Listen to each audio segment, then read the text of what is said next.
Selamat siang semuanya. Ayo lebih kencang lagi yuk. Selamat siang semuanya. Udah sore. Ya. Jadi pada hari ini sebelumnya saya ingin bertanya ke kalian. Di sini ada yang udah merasa bahagia? Atau ada yang merasa belum bahagia? Belum bahagia? Belum.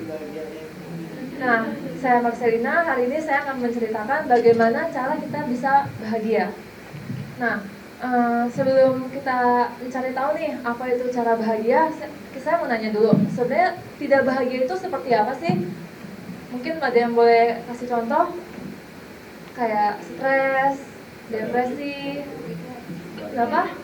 Iya, nggak ada duitnya, itu nggak bahagia. Terus galau, diputusin pacar, itu juga nggak bahagia. Jadi perasaan-perasaan negatif yang kita alami itu perasaan tidak bahagia. Nah, kenapa sih kita bisa tidak bahagia itu? Nah, biasanya kita tidak bahagia karena kita memberikan syarat agar kita bisa bahagia. Misalnya, kita harus sudah jalan-jalan ke luar negeri dulu, baru bahagia. Kita harus sudah capai duit 1 triliun dulu, baru bahagia. Kita juga harus misalnya sudah lulus S1, lulus S2, baru bisa bahagia.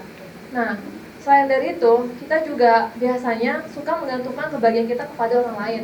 Misalnya, kalau dia puji saya baru senang. Kalau misalnya saya dipuji mama, saya baru senang. Terus kalau misalnya saya diterima oleh geng gaul yang di sana, saya baru senang. Nah, hal-hal seperti itu yang bikin kita jadi mudah tidak bahagia dan sulit buat bahagia. Nah, jika kita bisa menghilangkan, jika kita tidak seperti itu, maka akan lebih mudah bagi kita untuk bahagia dan merasa lebih tenang di kehidupan ini.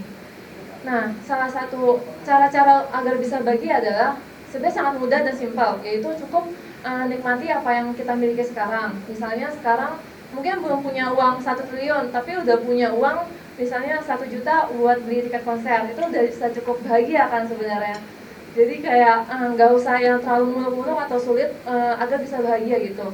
Cukup nikmati apa yang kita ada. Cuma bukan artinya kita harus malas-malasan ya, karena kita juga harus berusaha untuk melanjutkan kehidupan kita seperti biasanya. Lalu kita juga harus cintai diri kita sendiri, jadi tidak harus berpaku pada orang lain. Nah, jadi kesimpulannya itu adalah untuk bahagia kita cukup nikmati apa yang ada dan juga cintai diri kita sendiri tanpa perlu memperhatikan keadaan lingkungan sekitar atau orang lain, dan tidak menggantungkan kebahagiaan itu pada hal lain. Jalan-jalan ke Australia. Semoga posisi kalian semua berbahagia. Saya Marcelina, terima kasih.